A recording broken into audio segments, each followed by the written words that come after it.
Olá, eu sou o João, e essa é uma história que, até hoje, quando eu lembro, ainda me dá uma sensação ruim no estômago. Parece cena de filme, parece exagero de alguém querendo chamar atenção, mas eu juro que aconteceu exatamente assim. Era uma noite comum em Brasília, daquelas em que o vento passa frio pelos espaços abertos da esplanada e o Congresso Nacional parece ainda maior no escuro, quase silencioso demais para um prédio daquele tamanho. Eu estava no meu turno como vigia noturno, fazendo a ronda, como sempre fiz, com o rádio preso na cintura, o passo controlado e os olhos atentos a qualquer coisa fora do normal. Mas naquela noite, o normal simplesmente parou de existir. Foi quando eu passei pelo corredor lateral e vi, pela primeira vez, uma luz se acender, sozinha, em um dos gabinetes. No começo, achei que pudesse ser algum erro elétrico, alguma falha antiga da instalação, algo simples de resolver no dia seguinte. Só que, em seguida, outra sala acendeu, depois mais uma, e todas estavam vazias. O contraste era perturbador. O brilho amarelado saindo pelas frestas das portas fechadas, enquanto o resto do prédio permanecia mergulhado num escuro pesado, quase absoluto. O silêncio ali dentro não era normal. Era um silêncio que parecia observar de volta. Eu conseguia ouvir até o som da minha própria respiração, mais curta, mais presa, como se o ar tivesse ficado denso dentro do peito. Continuei andando, tentando me convencer de que havia uma explicação lógica. Mas quanto mais eu avançava, mais o ambiente parecia mudar. As paredes brancas, frias, refletiam a luz de um jeito estranho, e o corredor parecia alongar diante dos meus olhos. Foi então que eu vi a sombra.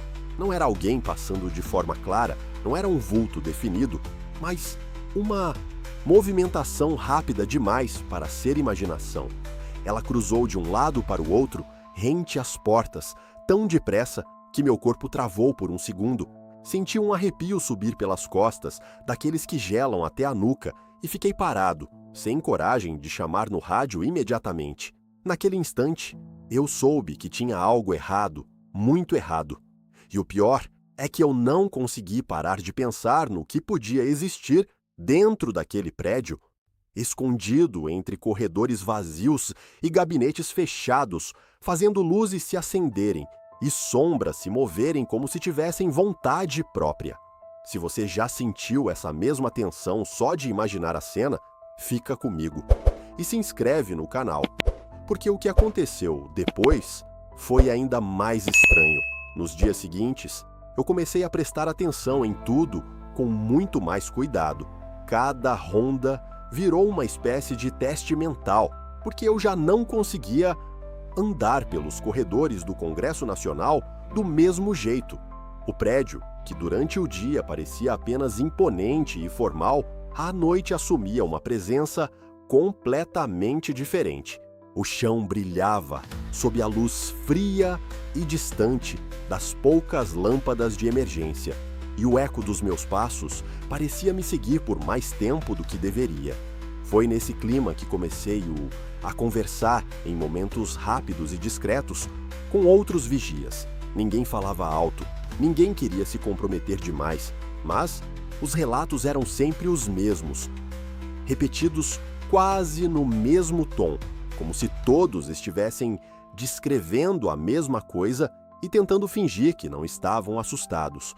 Luzes que piscavam sem motivo, sombras que pareciam atravessar corredores vazios, ruídos secos, metálicos, como se alguma coisa arrastasse, o próprio peso atrás das paredes. Às vezes, o som parecia vir de dentro dos gabinetes fechados, em outras, vinha do teto, das escadas, de algum ponto que eu não conseguia identificar. O pior era a reação deles ao contar isso. Uma pausa longa, um olhar para o lado, a voz mais baixa, a sensação de que falar demais podia chamar alguma coisa de volta. O medo não era teatro, era real, pesado, quase físico. Eu sentia isso no jeito como eles seguravam a lanterna, no jeito como evitavam ficar parados no corredor por muito tempo. Foi então que encontrei o Carlos. Ele era o chefe de segurança do Congresso. E só de olhar para ele, eu percebi que não era um homem de exageros. Carlos tinha uma postura firme, mas o rosto denunciava um cansaço antigo, daqueles que não passam nem com sono. Os olhos dele pareciam sempre um pouco distantes, como se ele já tivesse visto mais do que queria lembrar. Quando me aproximei e falei sobre o que eu tinha visto, ele não me interrompeu, só ouviu em silêncio, com uma expressão dura, controlada. Depois, Carlos me contou que aquelas aparições não eram novidade. Já aconteciam havia um tempo, mas nos últimos meses, segundo ele, tudo tinha piorado de um jeito estranho, quase incompatível com qualquer explicação simples. As luzes apareciam com mais frequência, as sombras se moviam com mais clareza, e em certas noites, o prédio inteiro parecia carregado de uma tensão difícil de suportar. Ele falou olhando para o corredor, como se estivesse medindo as próprias palavras. Disse que aquilo parecia vivo, como se o Congresso guardasse memórias demais, como se as paredes retivessem alguma coisa que não queria descansar. Eu fiquei com aquilo preso na cabeça, porque justamente agora, o que tinha mudado naquele lugar para tudo ficar mais intenso? E principalmente, o que exatamente estava acordando ali dentro, quando a noite fechava sobre Brasília? Se você está sentindo que esse mistério está ficando mais estranho, comenta aqui o que você acha que está acontecendo e se inscreve, porque na próxima parte eu vou contar o que vimos juntos. Uma noite, Carlos me chamou para fazer uma ronda com ele, e só o tom da voz dele já me deixou em alerta. Não era um convite comum. Havia um peso naquela fala, uma firmeza misturada com algo que eu só fui entender depois. Ele queria que eu visse com os meus próprios olhos, sem depender de relato de ninguém, sem margem para a dúvida. Eu aceitei, mas confesso que fui até o Congresso com um aperto no peito que não passava. Brasília estava silenciosa lá fora, e aquele silêncio parecia ainda mais espesso quando a gente entrou no prédio. O ar-condicionado deixava tudo gelado demais, quase hostil, e o frio batia na pele com uma secura que parecia sair das paredes. O som dos nossos passos ecoava pelos corredores longos e vazios. Era um eco limpo, exagerado, como se o prédio repetisse a nossa presença para si mesmo. Carlos andava um pouco à frente, sem pressa, mas também sem relaxar. Eu observava cada detalhe. As portas fechadas, o brilho opaco do chão, a luz morta refletida nas superfícies de metal. Tudo ali tinha uma aparência limpa, institucional, impecável. Só que naquela noite, essa mesma organização parecia falsa, como se escondesse alguma coisa por baixo da aparência perfeita. Foi então que a luz do gabinete 412 se acendeu sozinha. Não foi um brilho gradual, foi imediato, seco, como um interruptor puxado por uma mão invisível. Na hora, eu senti o coração acelerar. Carlos parou por um segundo, olhou na direção da porta e continuou andando como se já esperasse aquilo. Eu o segui, tentando ouvir qualquer ruído além da nossa respiração. Nada, só o ar frio, o zumbido distante da energia elétrica e aquele silêncio desconfortável que fazia o menor som parecer grande demais. Quando chegamos ao gabinete 412, estava vazio. Vazio de um jeito inquietante. A sala não tinha movimento, não tinha presença humana, mas o frio ali dentro era mais forte, penetrando pelos braços, pelo pescoço, pelas costas. Tive a sensação absurda de que alguém tinha acabado de sair segundos antes, embora eu soubesse que a porta estava fechada e ninguém havia passado por nós. O ambiente me observava. Eu sei que parece estranho dizer isso, mas era exatamente essa a sensação. Logo depois, em outro corredor, vi a sombra. Ela se moveu contra a direção da luz, rápida, oblíqua, como se estivesse fugindo ou se escondendo.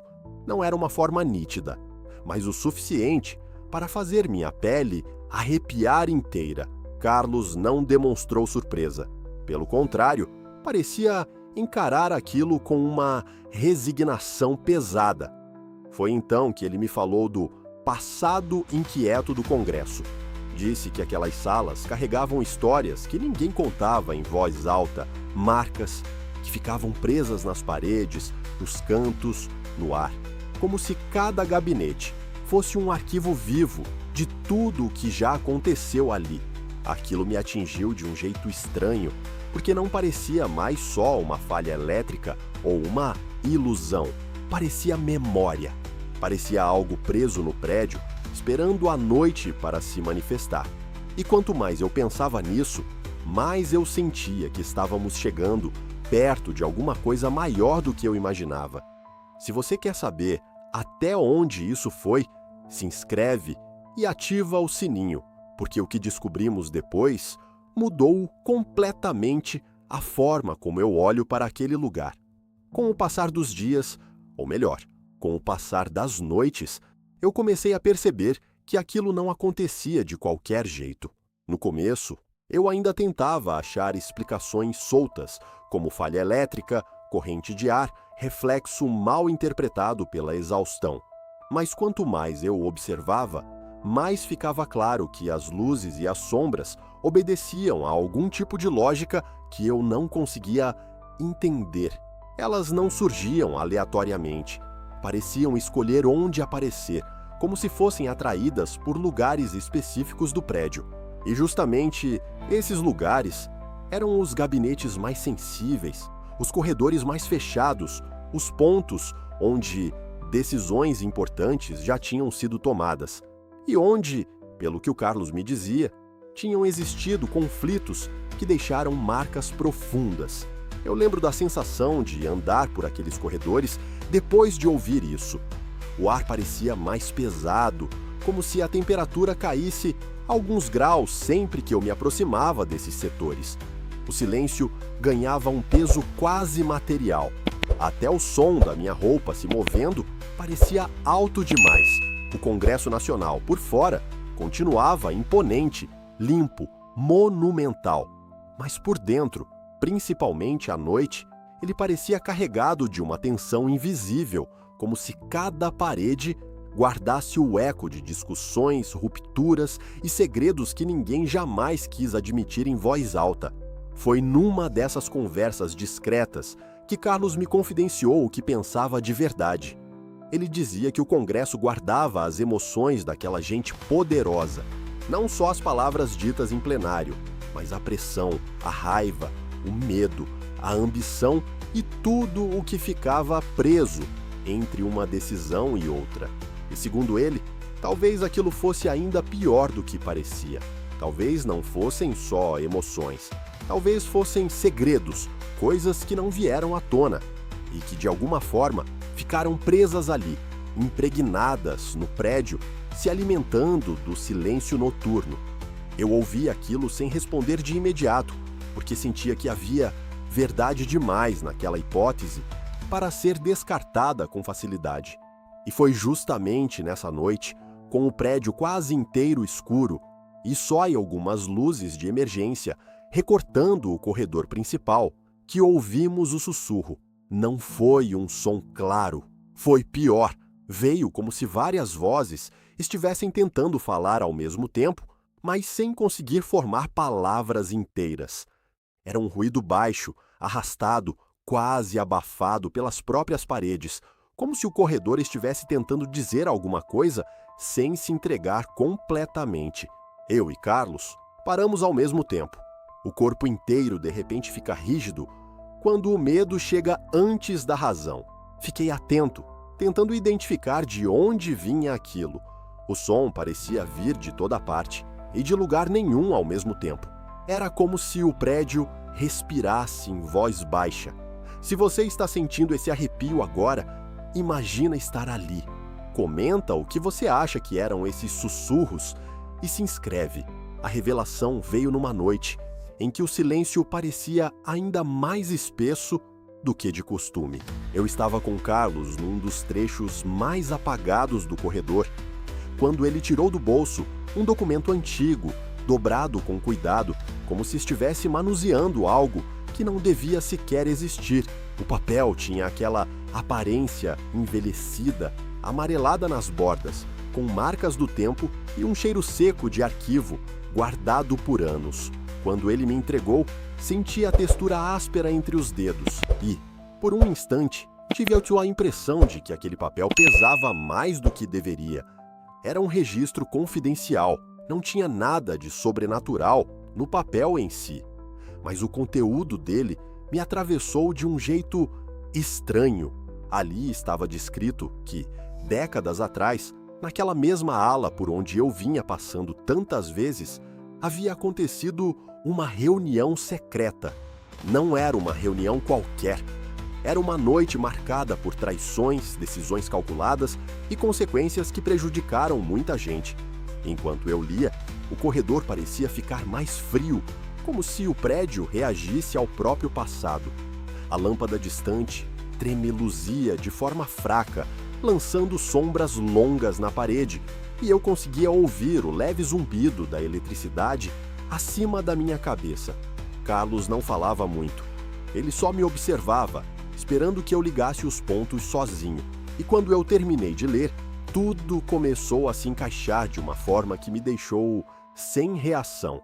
As luzes que se acendiam sozinhas não pareciam mais um defeito qualquer. Elas acendiam exatamente sobre lugares carregados de memória, como se iluminassem o ponto exato onde aquela história tinha ficado presa. E as sombras? As sombras já não pareciam apenas movimentos inexplicáveis no corredor. Para mim, passaram a ter outra aparência.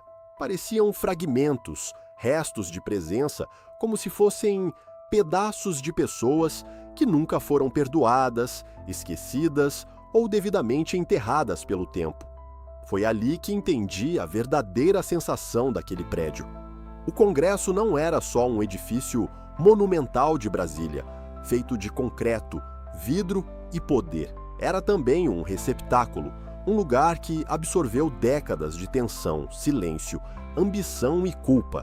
Um lugar onde a história política brasileira não tinha se encerrado de verdade, apenas continuava viva de outro jeito, escondida atrás de portas fechadas e corredores vazios.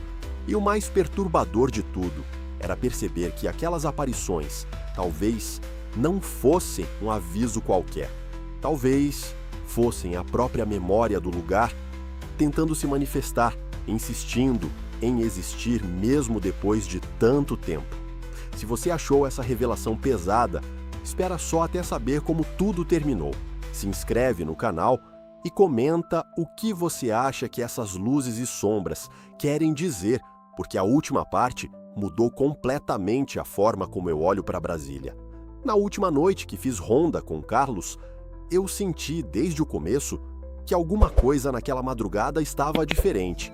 O ar parecia mais frio do que de costume, como se o próprio prédio respirasse uma umidade gelada por dentro. As paredes do Congresso Nacional refletiam a pouca luz com um brilho opaco, quase doente, e cada passo meu no corredor produzia um som seco, curto, que se perdia logo em seguida no vazio. Foi naquela noite que decidi gravar tudo. Eu já estava cansado de depender só da memória, porque a memória, quando a gente está com medo, também falha. Então peguei o gravador e deixei ligado enquanto caminhávamos. Carlos seguia ao meu lado, com a postura firme de sempre, mas eu percebia que até ele estava mais atento, mais tenso. O rosto dele, marcado pelo cansaço e pelas noites sem sossego, parecia ainda mais fechado sob aquela iluminação baixa. As luzes começaram a piscar do nada, não com a hesitação de uma falha elétrica comum, mas como se respondessem à nossa presença. Acendiam, apagavam, voltavam com um brilho fraco e intermitente, lançando sobre as paredes sombras compridas que se moviam de forma estranha. E, quanto mais eu olhava, mais essas sombras ganhavam forma. Não eram só manchas escuras. Em certos momentos, pareciam quase humanas. Meu coração disparou. Eu me aproximei devagar, tentando manter a voz firme, e falei com elas. Perguntei o que queriam, perguntei por que apareciam ali, por que insistiam em cruzar aqueles corredores vazios como se ainda tivessem alguma coisa a resolver. Mas o que veio de volta foi um silêncio absoluto, tão pesado que chegou a me incomodar fisicamente. Não era um vazio normal, era uma ausência densa, carregada, como se o prédio segurasse a resposta dentro de si e recusasse entregar. Nesse instante, eu entendi que havia coisas que não se explicavam com técnica, com manutenção, com eletricidade ou com lógica de vigilância. Havia algo naquele lugar que ficava além do que eu podia tocar ou provar. Algo alimentado pelo tempo, pela história e pelo que aquelas paredes tinham visto sem nunca esquecer. Quando saí do congresso naquela madrugada, eu saí diferente. Não foi só cansaço, foi uma percepção profunda de que o poder, as decisões e os conflitos que acontecem ali não terminam quando o expediente acaba. Eles permanecem, ficam presos no ambiente, nos corredores escuros, nas salas fechadas, esperando alguma coisa, como aquelas luzes que se recusam a apagar, como aquelas sombras que atravessam o vazio sem pressa, como se ainda pertencessem àquele lugar. E eu, depois daquela noite, nunca mais olhei para Brasília do mesmo jeito. Se você acompanhou essa história até aqui, deixe seu like, compartilhe e me conte nos comentários o que você acha que estava por trás dessas luzes do Congresso. Até a próxima!